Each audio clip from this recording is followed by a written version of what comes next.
portal desacato.info. Anotou? É toda terça-feira. Agora na Rádio Web Planeta Ilha. Agenda dos Trabalhadores. Tome nota. O povo unido jamais será vencido. O povo unido jamais será vencido. O povo unido jamais será vencido. O riso do menino que nem nasce e chora, apavora como a chota da orfana. Boa tarde, hoje é terça-feira, é dia de Agenda dos Trabalhadores. A Isabel Fávero já está ali posicionada, cuidando de todos. Tem muitos botões ali, gente, vocês não imaginam. É um negócio, para mim, complexo demais. E o nosso convidado já está aqui, o Marcos Aurélio dos Santos, presidente do Sindicato dos Servidores Municipais de São José. E deve estar a caminho o nosso segundo convidado. Mas, a qualquer momento, ele chega aí. Estamos esperando por isso a presença do Luiz Carlos Vieira, do Sint. Mas assunto não faltará para conversarmos com o Marcos. Ele me trouxe um convite da direção do sindicato do Sintran, São José, para o ato de lançamento do coletivo de combate ao racismo, que vai acontecer no dia 24 de agosto, às 14h30, na sede do Sintran, que fica na rua Justino Leite Neto, no Roçado, em São José. Coletivo de combate ao racismo do Sintran. Que belo convite, Marcos, que bela discussão, porque... Boa tarde, Marcos. Ainda são poucas as entidades que encaram o debate do combate ao racismo. Boa tarde. Esse coletivo é um grande desafio para o Sindicato dos Trabalhadores do município de São José. Haja visto de que os negros no serviço público ainda são muito diminutos.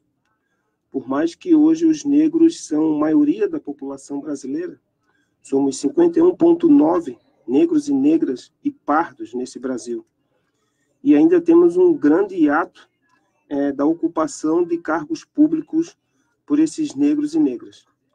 Mas, dentro do sindicato, nós procuramos fazer esse combate, procuramos fazer essa discussão, esse estudo, e o coletivo vem para que nós possamos estar mostrando para as gestões municipais de que um exemplo do município de Criciúma, que foi as ações afirmativas naquele município na década de 90, fez com que esse quadro modificasse de negros e negras no serviço público. Hoje nós temos um grande número de negros e negras no município de Criciúma e nós estamos implementando isso também aqui na Prefeitura de Florianópolis. A Sônia Carvalho tem levado isso muito a sério.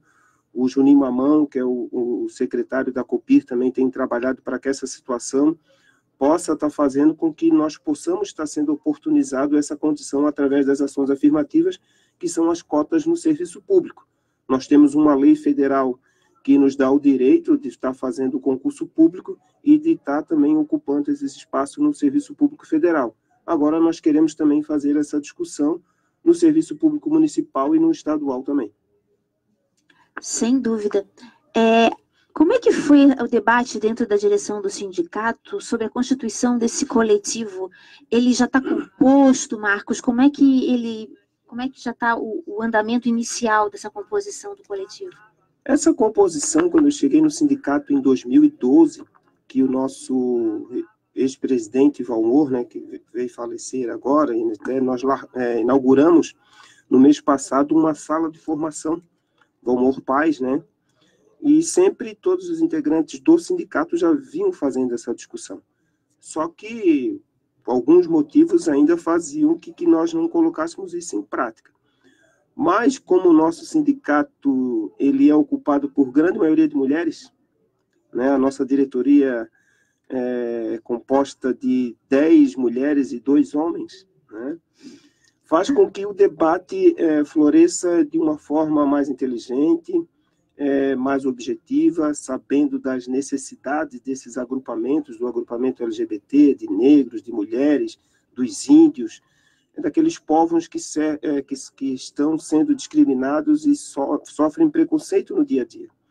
E eu, por ser uma figura negra, né, já milito no movimento negro há 30 anos, desde 88, faço parte de uma instituição chamada Instituto Liberdade, que já promove esse debate, essa discussão, palestras, encontros, seminários. Nós estamos promovendo todos os sábados no sindicato, que é um grupo de estudo, Mentes Abertas, dentro do sindicato.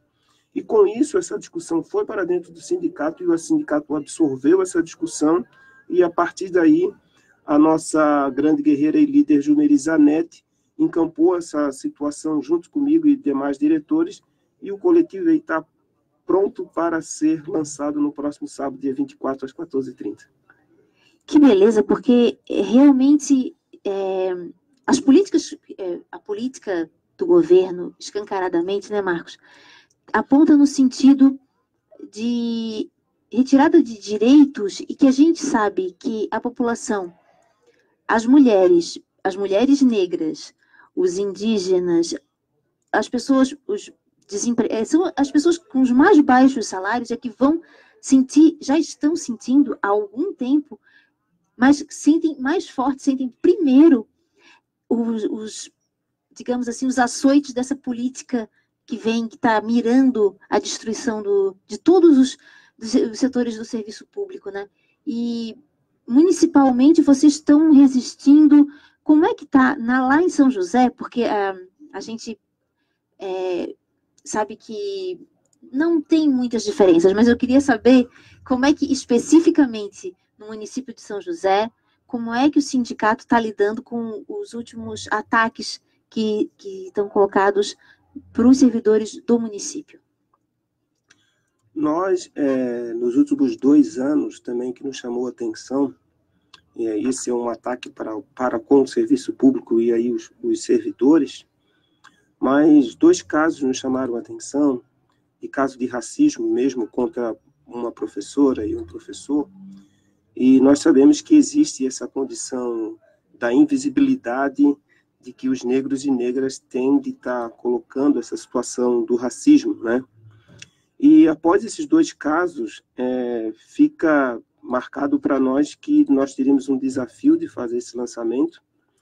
A cultura de São José é muito ainda eurocêntrica, né, na condição da sua formação, tiveram muito poucos africanos, muito mais portugueses, né, na sua colonização, e isso nos dias atuais ainda é um grande tabu a ser quebrado.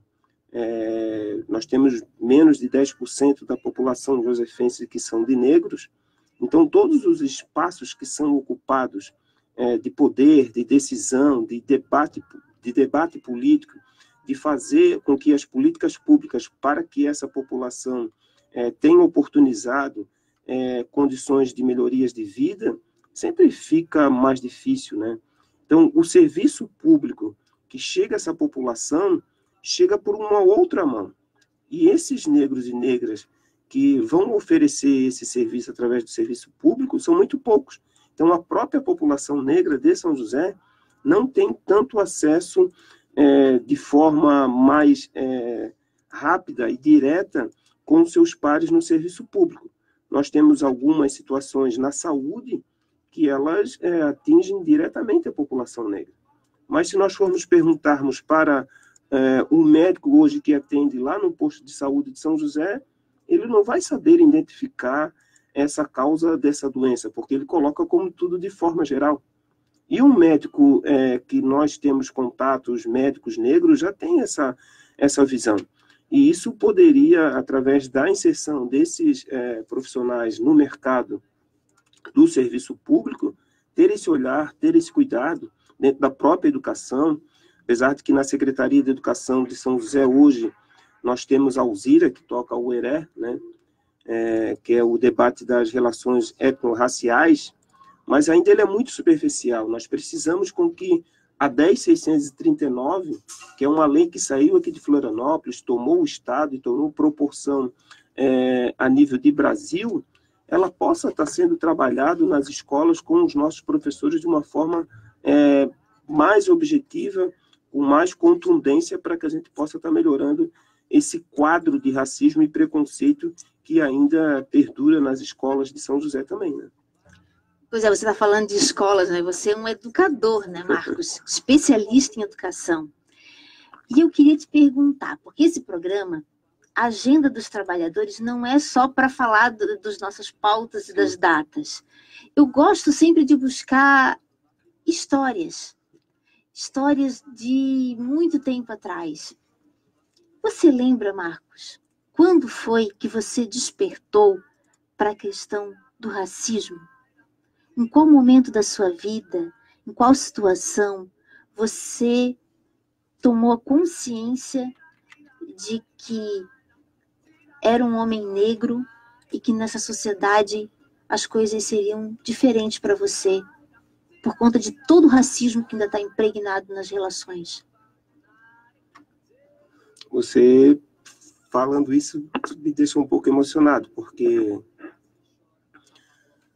quando se fala desse racismo, o exemplo que me vem à mente é a minha avó, que morreu com 103 anos e já nasceu na lei do ventre livre.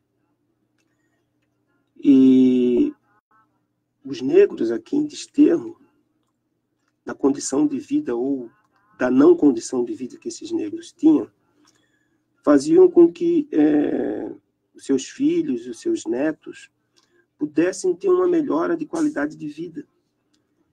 E os ensinamentos da minha avó foram fundamentais, já na minha infância, na minha adolescência, porque ainda nós tínhamos aquela condição de família se aproximar nos finais de semana e estar ouvindo a questão da ancestralidade. Para nós negros, ela é sempre marcante e fundamental. E nas famílias negras, os nossos avós foram fundamentais para o nosso processo de educação, antes de estar chegando num processo formal de ensinamento nas escolas.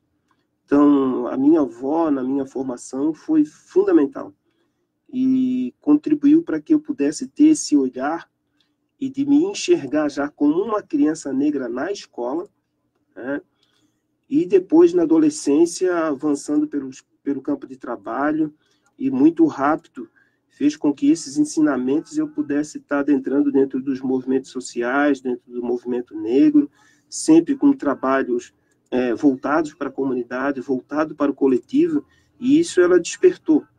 Mas mesmo assim, toda a trajetória dura de qualquer homem, de qualquer mulher negra, aqui na Grande Florianópolis e no Brasil, não é diferente, nós temos uma situação de que é o racismo velado.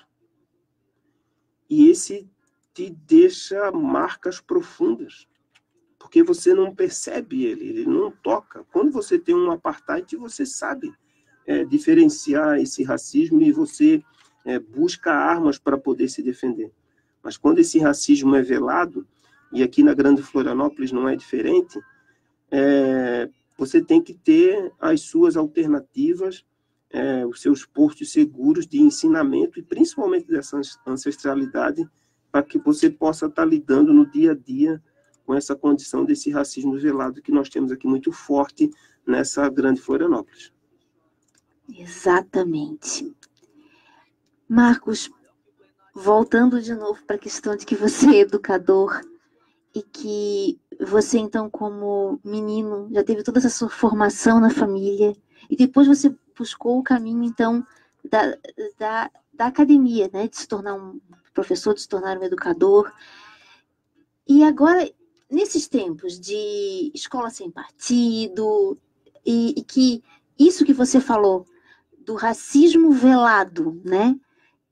E, na verdade, o racismo continua cada vez mais velado, mas as políticas que estão avançando de preconceito, elas estão cada vez mais escancaradas. Como é que você acompanha esses movimentos dentro das escolas e principalmente lá no sindicato, dentro das escolas municipais?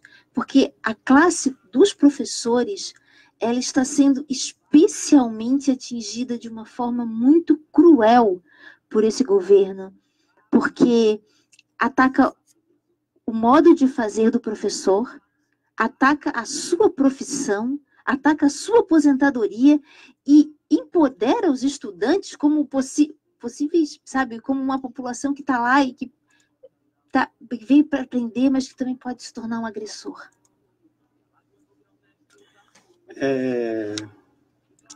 Em 1995, quando nós tivemos a primeira marcha Zumbi dos Palmares em Brasília, foi um grande marco para os negros e o movimento negro no Brasil, né?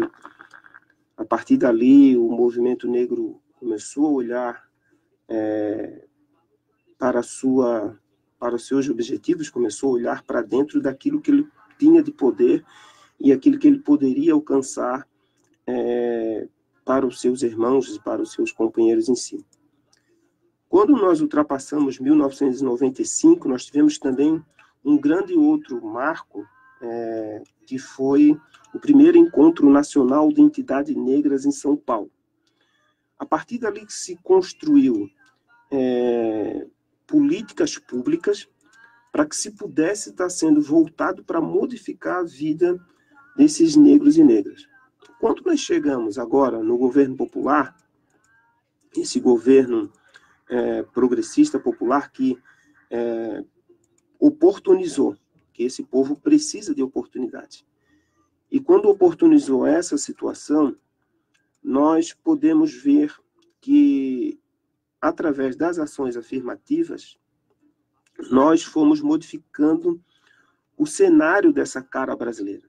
Porque a cara preta começou a ocupar determinados locais com que essas políticas públicas que foram construídas em 88, em 95 e depois com o Estatuto da Igualdade Racial no governo popular, nós podemos estar dando um grande salto. Não só o salto educacional, mas o salto econômico também para que esta população pudesse ter visibilidade e pudesse ainda estar ocupando os espaços de poder.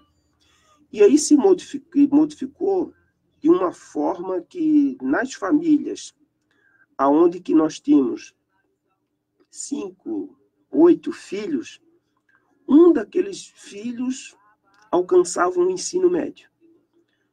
Com o governo popular e com as ações afirmativas, esse número começou a modificar.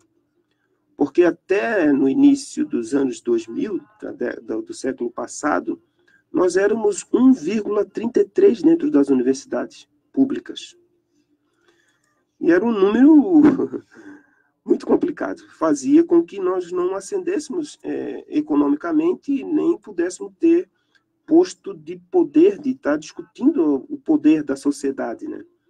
Mas nesse governo, nessas políticas públicas, os negros começam a ter uma inserção.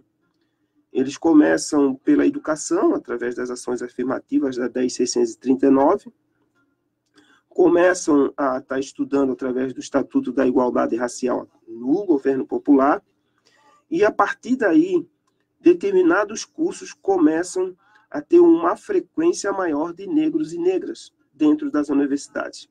E aí começa a se discutir um quadro diferente para essa população. Por mais que alguns ainda discutem essas questões das cotas, somente em 2025 que nós conseguiríamos ter 50% daqueles que sempre ocuparam os 100% das vagas na universidade e os negros ocupando 50%. Então, você veja a lacuna que fica para chegar a 2025 para você poder equilibrar o quadro desses profissionais no mercado.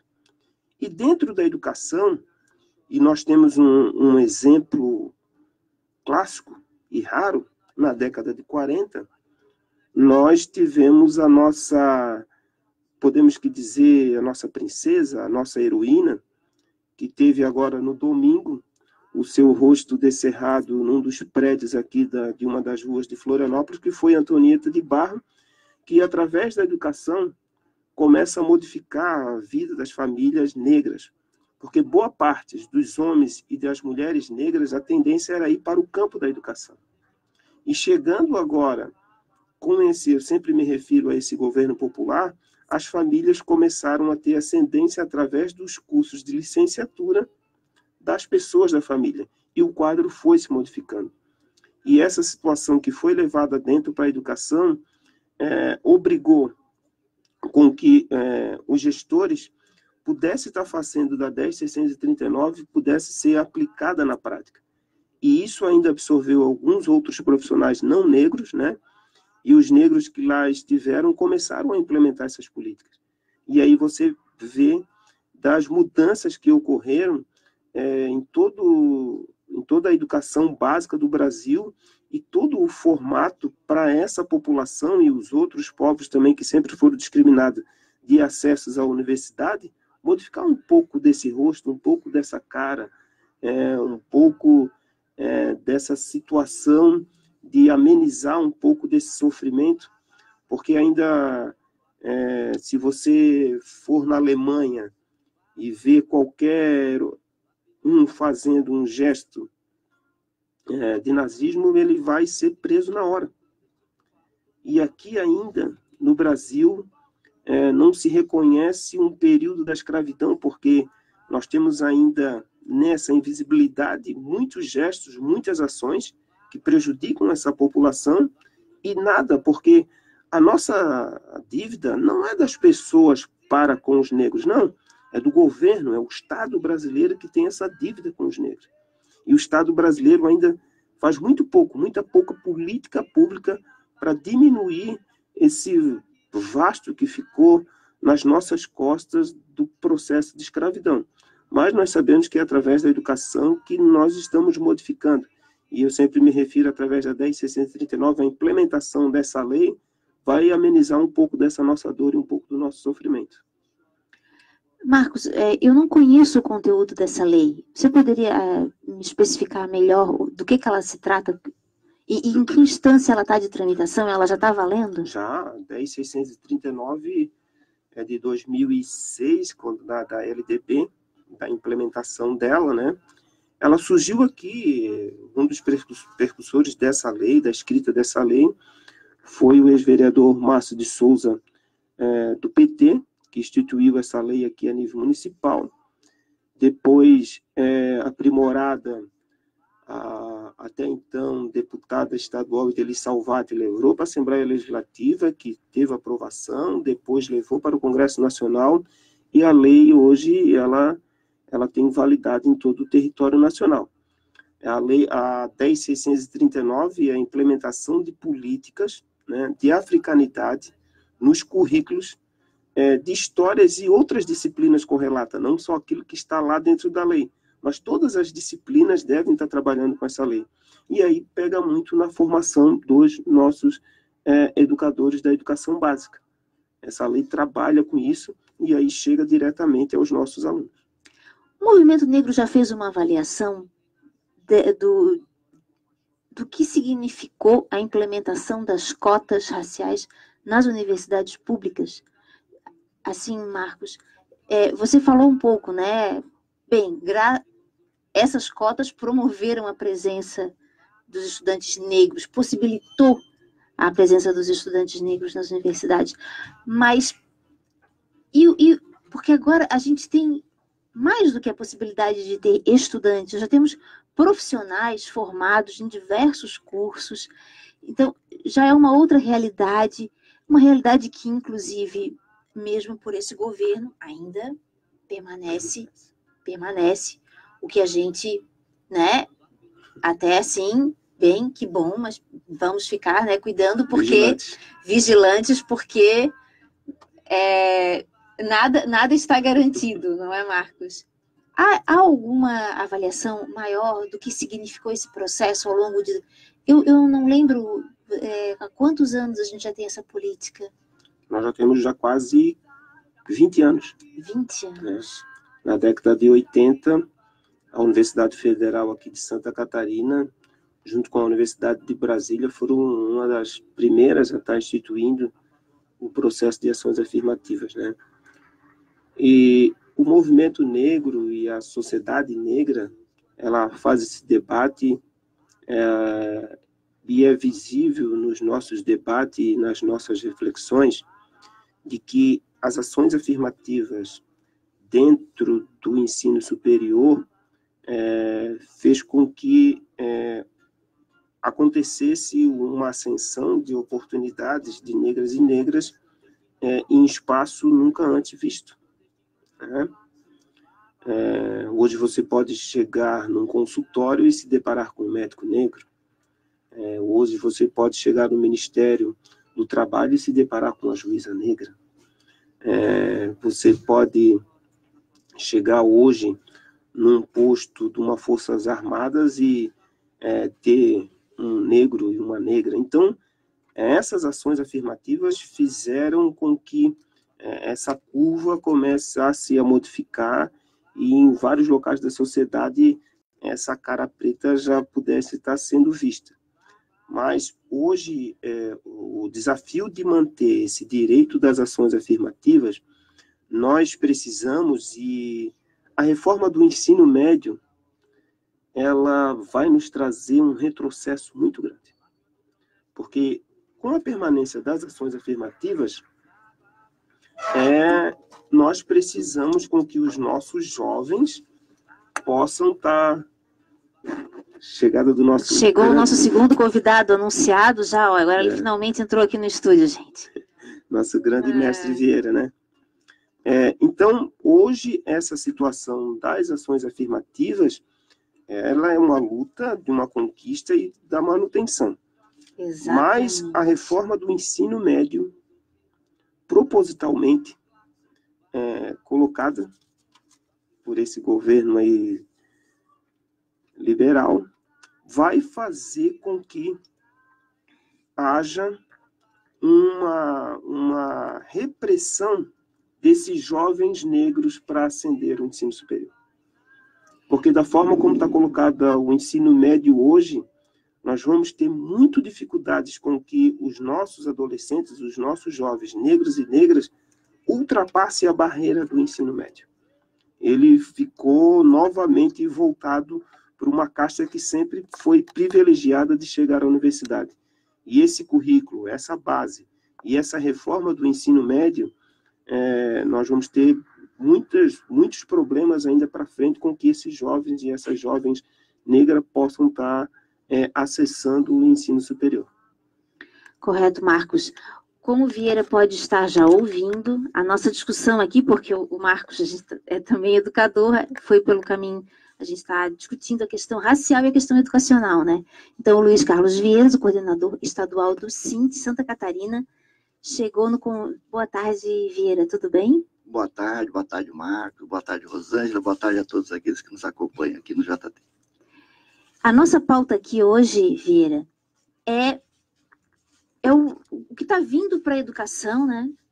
E eu penso que os estudantes realizaram, claro, os estudantes, os trabalhadores na educação realizaram os principais atos que aconteceram contra as políticas públicas, contra a política de destruição das políticas públicas, contra a reforma da Previdência. Como o SINT tem avaliado, Vieira? Agora, a gente está diante de um quadro que não dá descanso. A gente está diante de um quadro de crescente, né? Hoje a gente estava conversando com o pessoal do IBGE, está tendo o censo totalmente desfigurado, o pessoal da Receita está sendo intimidado, os fiscais da Receita estão sendo intimidados, ou seja, não tem nenhuma categoria de serviço público tranquila, não tem nenhuma categoria que não esteja sendo intimidada com essa política de destruição dos serviços públicos, e que para a educação é especialmente tirana, porque ela é muito mais completa e complexa no ataque ao educador, porque eu estava conversando aqui com o Marcos. O estudante está sendo levado a ver o professor, essa política da escola sem partido, né? Ele virou um fiscal, um possível agressor. O professor está sendo desqualificado, está sendo financeiramente bem, o salário totalmente arrochado, a carreira está sendo desconfigurada. E todas as instâncias de escola, agora vem o projeto de cobrar, né, da universidade ser totalmente monetarizada. O que a gente pode construir em contraposição a esse projeto, Vieira? Então, e Marcos, penso que o debate é um debate que está colocado na sociedade hoje, e nós sabemos que a destruição da educação não começou com esse governo que está aí de plantão, né? Ele já veio a partir do... Nós temos a leitura que a partir de 2016, que nós chamamos de golpe, já veio com esse propósito, né? E não existe um projeto educacional para nem o governo anterior, nem esse governo, um projeto educacional que está claro para a sociedade, no sentido de qual o projeto que ele quer mesmo, qual o sistema educacional que ele quer para o Brasil. A gente sabe que o projeto dele é um projeto voltado simplesmente para o desenvolvimento das habilidades que o mercado requer. O mercado exige e ele atende, né? Então, ou seja, aquilo que a gente defende, aquilo que o Marcos estava falando, estava acabando de falar aqui sobre emancipação humana, não existe, né? É para o mercado. E essa visão ultraliberal é aquilo que vários pensadores, escritores têm falado nos últimos dias. Qual o projeto de educação desse governo? É um projeto que não existe, mas ele está atrelado a uma linha ideológica de mercado economicista. Tanto é verdade que o Paulo Guedes, que é o ministro da Economia, ele é um dos maiores interessados nessa questão da educação e da destruição, né, do sistema educacional brasileiro. E a crítica, justamente, que nós, os trabalhadores de educação, principalmente do setor público, vem fazendo, é que o governo ele tem trabalhado para a sociedade no sentido da destruição da nossa cátedra, ou seja, da destruição do papel do docente. Então, isso a gente tem que recuperar, porque, além de outras questões que ele trabalha, né, a bandeira dele é a bandeira realmente da censura, né, de propor a vigilância, a filmagem dos professores em sala de aula, ele vem valorizando essa questão do que nós chamamos de conservadorismo, né, porque, veja só, dentro do Ministério da Educação, nós temos lá componentes ligados ao Olavo, né, ao filósofo deles, né, os olavistas, e temos também os militares. Tanto é verdade que eles assumiram um papel, e o modelo educacional deles é esse papel cívico-militar, que vem aí se propagando, inclusive teve um decreto agora, teve várias posições para que no país se assuma isso. Né? Santa Catarina não fica longe, né? O próprio comandante Moisés, que é o governador, e a Secretaria de Educação já veio trabalhando também nesse sentido, tá? Ou seja, priorizando a gestão, tanto que o secretário de Educação de Santa Catarina é ligado ao ramo da indústria, né? Ele veio da escola, né? Do Sistema S, da Fiesc. Tá? Então, ele tem essa linha de trabalho, eles sabem o que eles querem nesse sentido. E marcado pelo improviso, né? por não ter justamente um projeto. E nós, os trabalhadores de educação, vemos fazendo diferente nesse país, junto com os estudantes. Tanto que a nossa confederação, a CNTE, ela trabalhou nesse ano no sentido de trazer os trabalhadores para a rua. E foi propositiva e teve a vanguarda de chamar, né, os vários atos e as várias greves, né, no país, não só pela defesa da nossa aposentadoria, mas também da defesa da educação pública.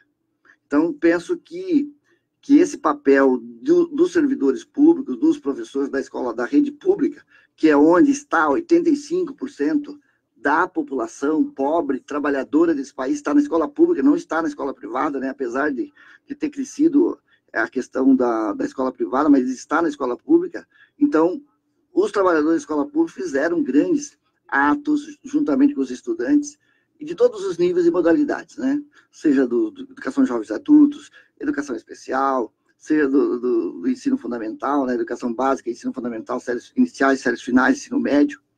E não está também, para nós, vemos fazer esse debate aí que o Marcos estava falando do ensino médio, né? É justamente isso, para o mercado.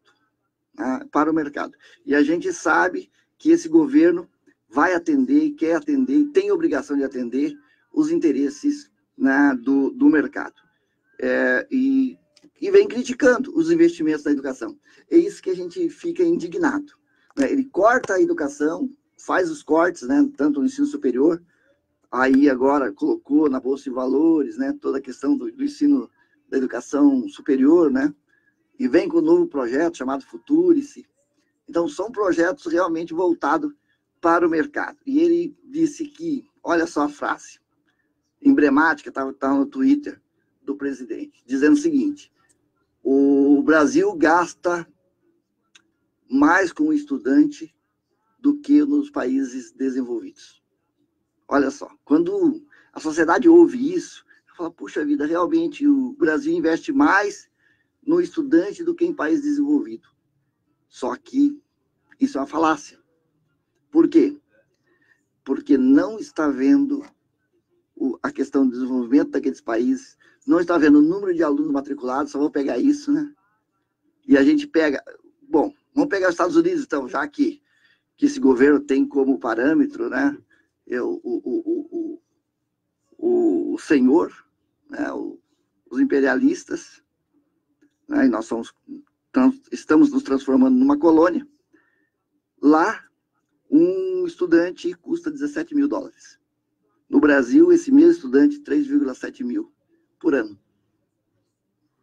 E ele diz que custa mais dos países desenvolvidos. É só para a gente entender um pouquinho do que está trazendo. Como a informação é manipulada para fazer a população ter acreditar que é mais. Tudo, né, baseado na mentira. Mas, enfim, nós estamos na rua, né, nós não vamos desistir fácil, né, são mais de... E 7 de setembro, Vieira? Como é que nós vamos construir um 7 de setembro bem forte? Ó, seguinte, nós estamos nos últimos minutos do programa, infelizmente o Vieira chegou atrasado, então eu queria que a gente fechasse com essa chamada, com esse pensamento do que vai ser e do que é possível a gente construir para o 7 de setembro, Marcos. O 7 de setembro, os trabalhadores vão voltar à rua, que a rua sempre foi dos trabalhadores, né, Vieira? Com certeza. Lá é o nosso lugar. É o nosso lugar. Não sei por que colocaram essa condição da ocupação da rua por outros elementos da sociedade. Mas no dia 7 de setembro, mais um grito dos excluídos, né? Os trabalhadores vão estar na rua, a nossa Central Única dos Trabalhadores está organizando todos os trabalhadores para que possamos estar no dia 7 junto novamente com os estudantes, e nós já temos o que nós vamos estar fazendo nesse 7 de setembro, que é a vida em primeiro lugar.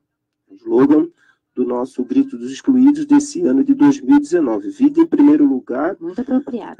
E onde que nós vamos estar trabalhando a condição da justiça, dos direitos e da liberdade.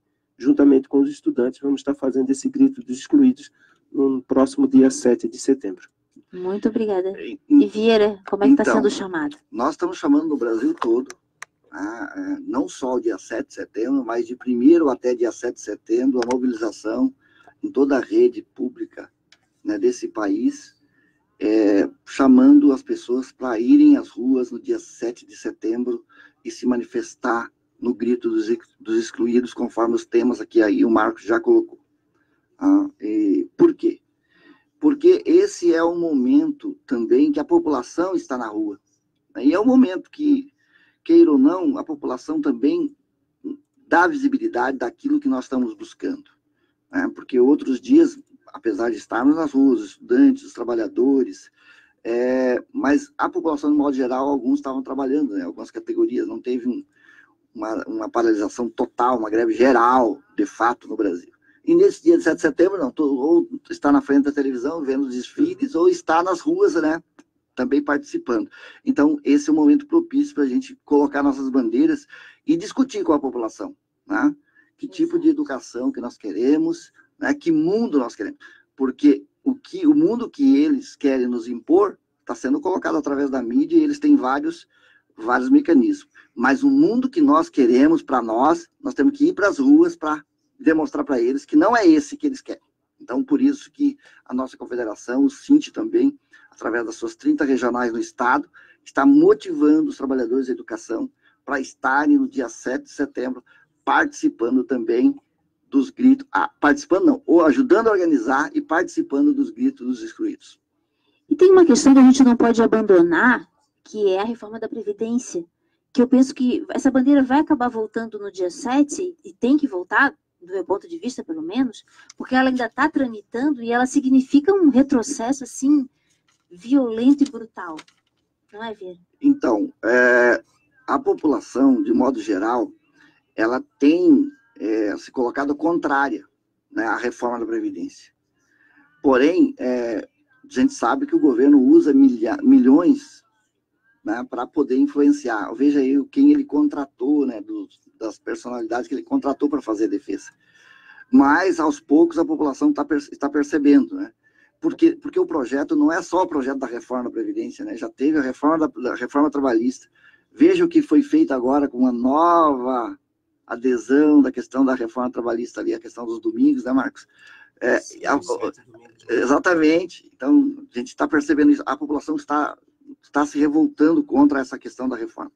Nós temos um grande embate agora, que é no Senado. Inclusive, semana passada, participei de uma audiência pública com o senador Paulo Paim e com outras personalidades que vieram demonstrar isso, dizendo, olha, não dá para aceitar a reforma da Previdência. E a população, somente a população, pode ir para as ruas e dizer, não, nós temos direito à aposentadoria com dignidade. Além disso, a sociedade precisa entender que nós temos uma responsabilidade com os mais velhos, é uma questão de solidariedade. Eles ajudaram a construir esse país, ajudaram a construir o que nós temos hoje. Então, nós temos responsabilidade sobre eles. E não é agora, nesse momento que eles mais necessitam, que nós vamos abandonar. Tá? Ou entregar a futuras gerações aí a não aposentadoria e, infelizmente, entregá-los à morte. Vamos à luta. Vamos à luta. Marcos, nos minutinhos finais, as tuas considerações finais, então, para a gente encerrando o programa? Um outro ataque também, Vera, que nós temos com a ciência do país, né?